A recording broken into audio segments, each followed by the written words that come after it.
Et bonjour tout le monde, merci du coup de m'avoir rejoint dans cette première vidéo privée sur comment, entre guillemets, devenir un trader plus profitable en utilisant un fichier aussi simple qu'une base de données.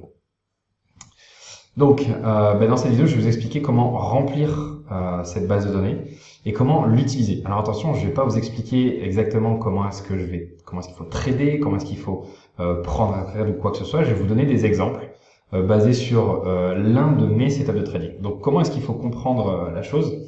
Il faut que vous compreniez qu'une méthode de trading, si on veut jouer un peu sur les mots, pour moi, c'est pas une technique de trading. Une méthode, c'est un tout. C'est comment on analyse le marché, c'est comment on comprend le marché, comment on prépare sa journée, comment on va rentrer, comment on va sortir, comment on va gérer le trade, c'est-à-dire qu'est-ce qui se passe entre le moment où on rentre et le moment où on sort, donc le pyramidage, le hedging, c'est la gestion du risque, c'est le choix des paires, c'est le choix des unités de temps, enfin bref, c'est tout ça finalement une méthode de trading. Donc là, je vais vous montrer une technique de trading, donc un setup. Donc un setup, en fait, c'est la manière dont on rentre. Donc moi, par exemple, je vais au plus simple. J'ai que deux setups de trading. C'est soit je rentre sur des pullbacks, donc des rebonds sur des niveaux de support ou de résistance, soit je rentre sur des cassures de range. Aussi con que ça. Donc là, aujourd'hui, ce que je vais vous montrer, c'est un graphique en 15 minutes avec plein de sorties de range en 15 minutes.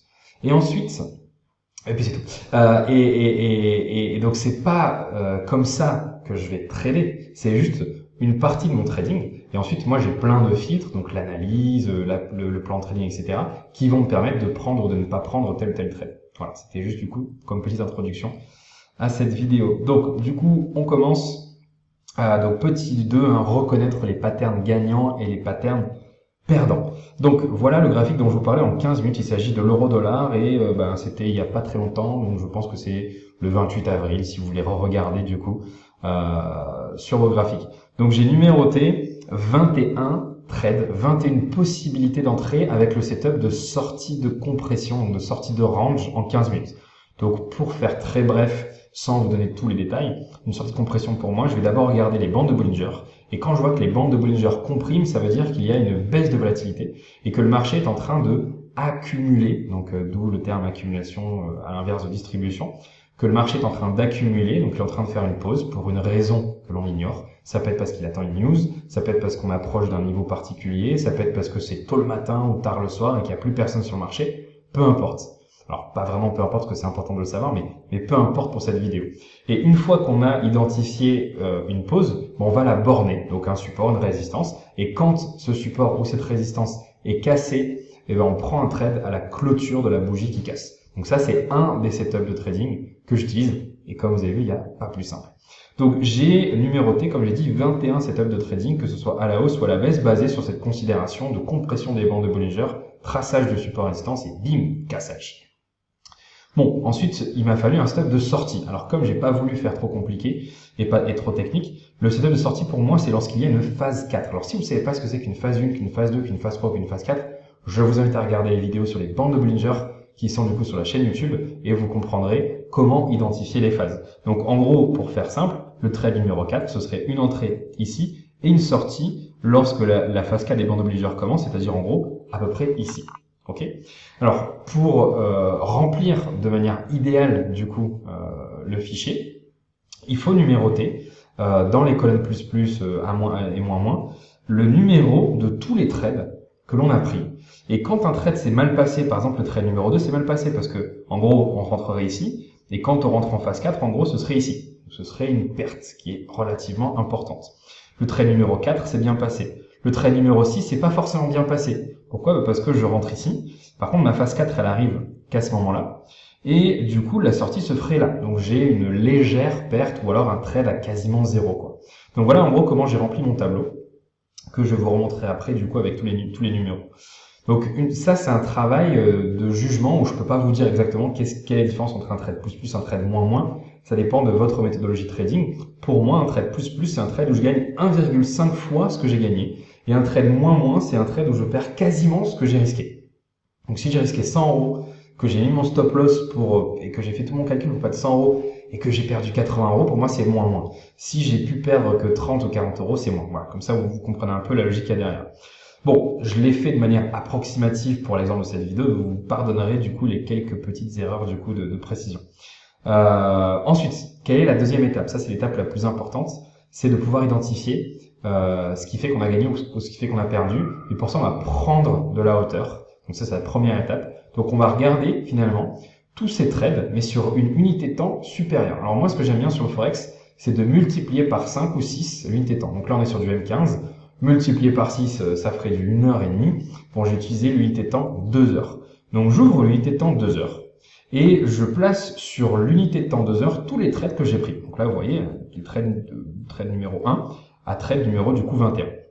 Et ensuite, alors ça c'est personnel à moi, je fais une première analyse de la situation, basée encore sur mes bandes de Bollinger, mon outil préféré. Et je regarde en fait ce qui se passait.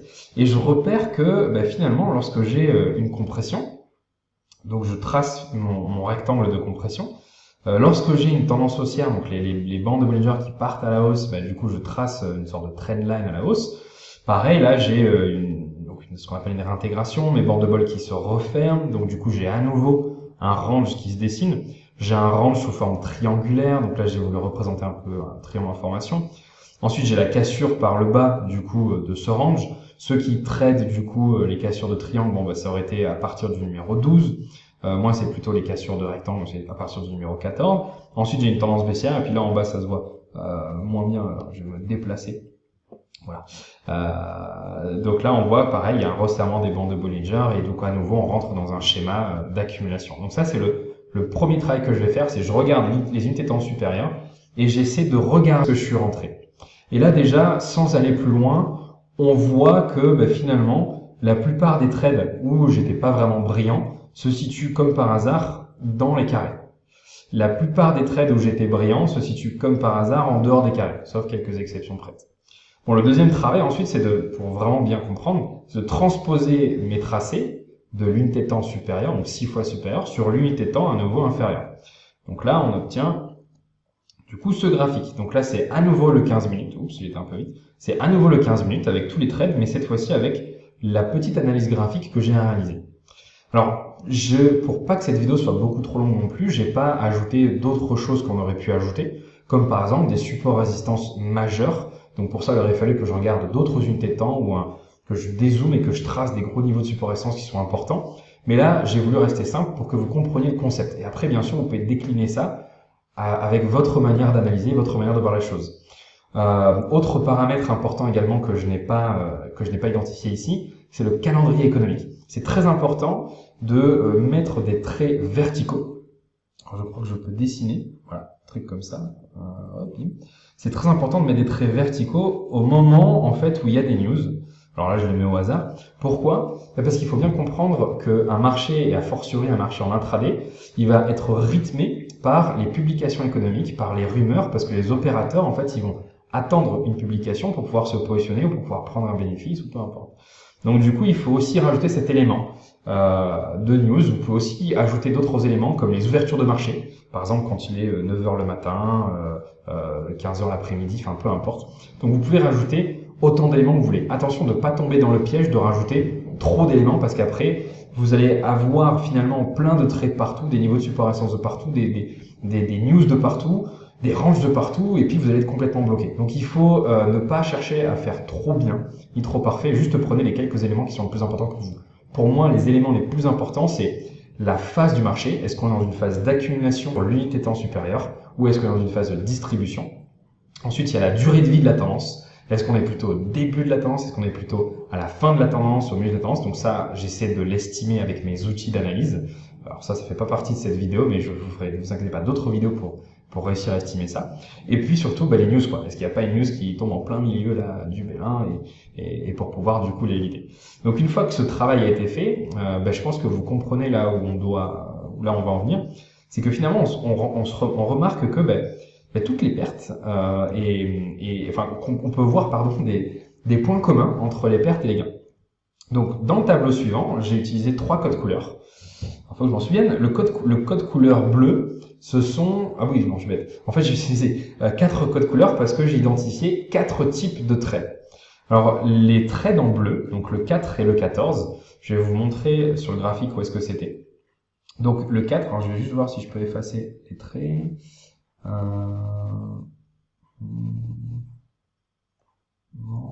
Gone. Ouais, moi je vais essayer ça. Voilà, super. Voilà. Donc le trade numéro 4, qui est ici, et le trade numéro 14. Pourquoi est-ce que je les ai mis dans la même catégorie? Parce que regardez, dans les deux cas, c'est une sortie de compression en M15 qui en même temps casse mon range violet. Alors si j'avais utilisé le triangle vert, j'aurais également mis en numéro 12 dans la même catégorie, donc les trades bleus. Donc vous voyez que tout dépend bien évidemment de la manière dont vous voyez les choses. Encore une fois, j'ai pas la science infuse et puis chacun est différent. Moi, je suis pas un énorme fan des trendlines, donc j'aurais pas utilisé le triangle, mais je l'ai mis parce que je sais que pas mal de personnes aiment bien regarder ça. Bref, donc et puis il y avait le numéro 11 également, du coup, qui serait rentré dans cette catégorie, dans la catégorie bleue. Donc moi, avec ma manière d'analyser, il y a uniquement le 4 et le 14 qui ont ce point commun. En fait, c'est une sortie de compression M15 qui, en même temps, sort d'une compression H2. Alors moi, j'appelle ça un double signal, parce qu'en fait, on a un signal de sortie de compression sur une unité de temps, et en même temps, on a une sortie de compression sur une autre unité de temps. Pour information, c'est le setup le plus puissant que j'ai dans mon arsenal du coup de setup, et du coup, un de mes setups préférés, et là où en général, on se fait le plus de thunes. Alors ensuite, il faut que je revienne sur mon tableau, j'ai les trades noirs. Alors, les trades noirs, en fait, c'est tous ceux qui ont été pris à l'intérieur du range. Donc, je vais vous montrer. Donc, il y a par exemple, j'étais un peu vite, il y a le 21, le 12 et 1, 2, 3. Alors, voyons voir. Donc, 1, 2, 3, effectivement, ce sont des trades qui se situent à l'intérieur du range H2. Le 12 se situe à l'intérieur du range H2. Et puis, le 21 ici, qui se situe également à l'intérieur de cette accumulation du coup H2. Ensuite, il y a orange et rouge. Alors rouge, si je me souviens bien, donc le 6 et le 17, alors on va regarder à quoi ça correspond. Donc 6, c'est ici, et 17, c'est ici. Ok, maintenant je m'en souviens. Donc tout ce qui est rouge, ce sont les trades qui ont été pris un peu en retard dans la tendance. C'est-à-dire que on n'a pas, c'est pas une entrée 4. L'entrée 4 et l'entrée 14, c'est vraiment le début du mouvement H2. Attention, on parle du H2 là. Le trade numéro 5, bon, bah, c'est la deuxième opportunité depuis la sortie du rectangle H2. Le trade numéro 15, de la même manière, c'est la deuxième opportunité après la sortie du range H2. Par contre, le trade 17, le trade 18, le trade 19 et le trade 6, bah, ce sont des trades qui ont été pris bien plus tard, après la sortie du range H2. Donc, je les ai identifiés du coup en rouge. Ensuite, il y a les oranges, donc 5 et 15. Donc, ce sont les trades qui ont été pris finalement après la sortie. Donc, par exemple, le trade numéro 5, c'est un trade qui a été pris, c'est le deuxième trade après la sortie du H2. Le trade numéro 15, c'est également la deuxième opportunité pour moi avec cette méthode de compression qui a été prise, qui a été pris après la sortie du range H2. Alors, qu'est-ce qu'on peut remarquer là quand même vite fait? Alors, hasard ou pas, mais les trades numéro bleu, ce sont également les trades qui rapportent le plus. Hasard ou pas, tous les trades noirs, ce sont tous les trades qui font perdre le plus ou qui rapportent tout simplement le moins. Autre hasard, les trades rouges, qui sont en fait des trades dans la tendance, puisque, pour rappel, je vais repartir là-dessus, 6, 18, etc. Donc 6, 17, 18, 19, ce sont des trades qui sont à l'achat dans une tendance haussière et à la vente dans une tendance baissière. Donc tous les trades qui suivent finalement ce mouvement qui a été initié en H2 sont positifs. Et puis après, il y a le trade orange. Et puis il y a les trades que j'ai pas pu catégoriser. Par exemple, le trade numéro 16, c'est ce trade-là. En fait, c'est un achat, donc c'est du contre-tendance, puisque c'est un achat alors qu'on était dans une tendance baissière en H2, parce que en H2, on était dans une distribution baissière. Et le trade numéro 20, lui, en fait, c'est une sorte d'entrée en tendance en même temps qu'on casse une sorte de trendline. On n'utilise pas vraiment la trendline. Et puis on était en train de démarrer une accumulation en H2, donc pour moi, j'ai pas pu catégoriser ce trade. Mais là, déjà, vous comprenez tout l'intérêt de faire ce tutoriel parce que là, en une seconde, on est capable de savoir que, effectivement, il faut surtout pas que je trade dans un range. Ou en tout cas, ça c'est très important, que je ne trade pas comme ça dans un range. Parce que vous pouvez trader dans des ranges, je peux vous apprendre à être profitable dans un range, il n'y a aucun souci, mais pas comme ça. Trader des sorties de compression M15 dans un range H2, a priori, ça marche pas. En tout cas, pas sur l'exemple qui est là. Et vous pouvez me faire confiance, ça marche pas du tout court en fait. Vous pouvez faire des tests pendant 1 an. Peut-être que de temps en temps, vous allez prendre des super trades. Regardez, le trade numéro 12, il est gagnant. Le trade numéro 21, il est gagnant. Mais quand on regarde la répartition des noirs, le trait numéro 12, effectivement, il est gagnant. Le trait numéro 21, les traits noirs sont perdants. D'accord? Donc je pense que vous commencez à comprendre quel est l'intérêt de cet outil. Donc moi, en voyant ce tableau, je sais que il faut que je me concentre sur les traits bleus. Et éventuellement, je peux investir un peu sur les traits d'orange et les traits de rouge, mais pas trop. Alors ça, après, c'est la gestion du risque. Encore une fois, on pourra en reparler dans d'autres vidéos. Mais là, ce sont les leçons que je tire. Et pourtant, j'ai pas fait de trucs super compliqués, quoi. J'ai juste dit, bon, je vais prendre une sortie de compression. Ensuite, je vais regarder sur l'unité de temps supérieure, donc 6 fois supérieure, si les traits ont été pris dans des rectangles, dans des temps spéciaires, haussières, à l'approche d'un niveau de support résistance, à l'approche du news, etc. Et rien que ça me permet d'identifier des patterns gagnants et des patterns perdants. Et rien que là, je sais que ma prochaine session de trade, la première chose que je vais faire, c'est que je vais regarder sur une grosse UT. Je vais tracer mes rectangles et je vais attendre de prendre des traits numéro 4 et des traits numéro 14. Ça veut pas dire que tous les traits 4 et 14, donc les doubles signaux, seront gagnants, mais ça veut dire que c'est eux qui ont le plus gros potentiel de gain. Et très important, et ça je peux vous le dire directement, j'ai maintenant 11 années d'expérience, ça fait 11 ans que je joue des graphiques, donc oui, le trait numéro 4 et 14 sont les traits qui rapportent tout le temps le plus, tout le temps. Enfin pas tout le temps, hein, mais la plupart du temps c'est là où on fait les plus gros gains.